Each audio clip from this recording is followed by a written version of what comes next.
नमस्ते साथीहरू। आज म चाहिँ यो इलिस्ट्रेटर र फोटोसप अथवा अरू सफ्टवेयरहरू कसरी डाउनलोड गर्ने भन्ने कुरा म बताउन गइरहेको छु।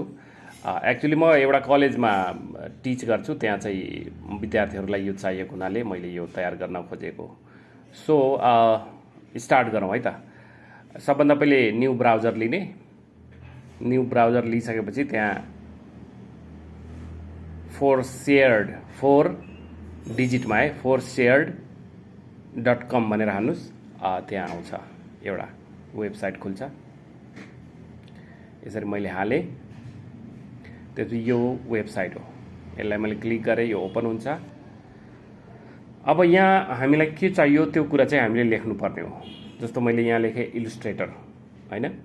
इलिस्ट्रेटर लेखिसकेपछि त्यो चाहिँ त्यसमा देखाउँछ। ल यो ओपन हुँदैछ। यो सबै इलिस्ट्रेटर हो। यी मध्येमा तपाईले जुन युज गर्नुभयो नि हुन्छ। म चाहिँ यो सेकेन्डवाला युज गरेँ। ल यो चाहिँ ओपन भयो। अब यहाँबाट मैले यसलाई क्लिक गरिदियो भने यो डाउनलोड हुन्छ।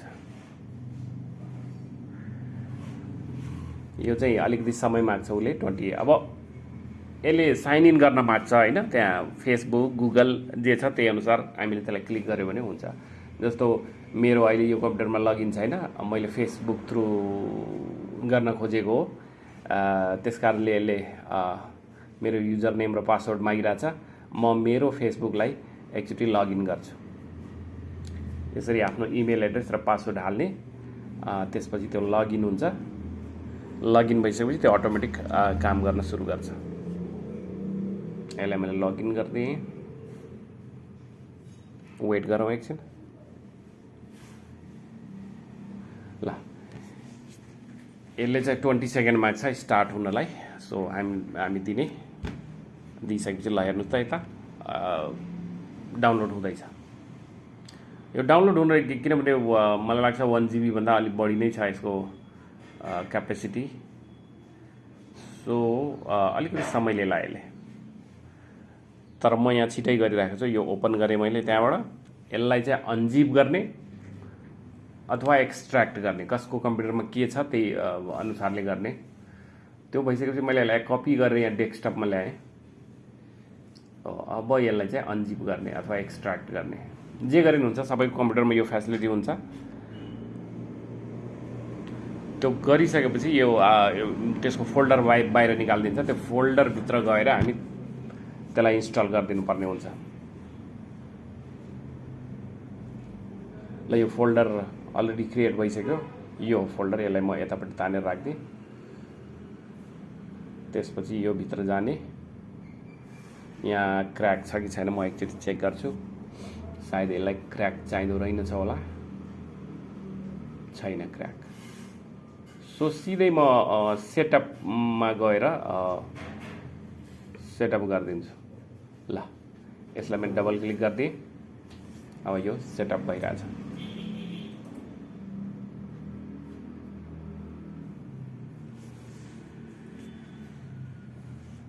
सेटअप भइरहेछ। यसले पनि अलिकति समय लिन्छ। म चाहिँ फास्ट गरिराखेको छु, त्यस कारणले गर्दा छिटो छिटो मेरो कम्प्युटरमा भइरहेछ। तर यसले चाहिँ तपाईँको कम्प्युटरमा अलिकति समय लिन्छ। बट चिया लिनुहोस्, चिया खानुहोस्, ब्रेडहरू लिनुहोस्, मजाले खाँदै हेर्दै गर्दा नि हुन्छ। यसरी यो सेटअप भयो। सेटअप भइसकेपछि यो चाहिँ ओपन भइरहेको छ इलिस्ट्रेटर।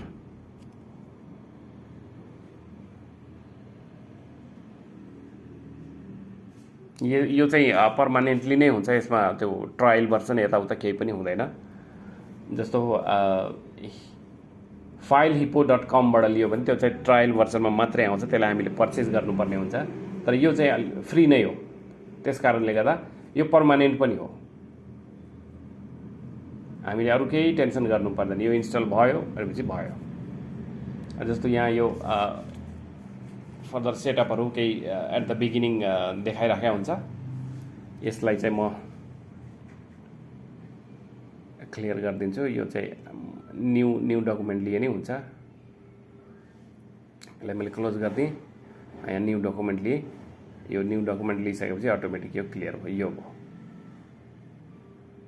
अब साइजहरू यताउता हामीले यसलाई एडजस्ट गर्न सक्छौँ। जस्तो यसलाई म एकछिनको लागि क्लोज गरिदिएँ। म एउटा मेरो कम्प्युटरमा भएको एउटा कुनै फाइल मैले ओपन गरेँ, जस्तै यसलाई क्लिक गरेँ, यो ओपन हुँदैछ।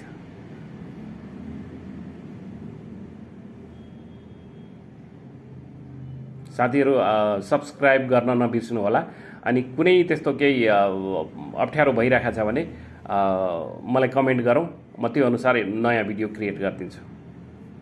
ल यो खुल्यो भनेपछि यो ठिक छ, यहाँबाट हामीले आफ्नो काम कन्टिन्यू गर्न सक्छौँ। यहाँ देखाइरहेको छ इलस्ट्रेटर 2019।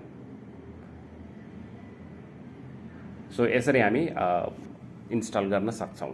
Thank you.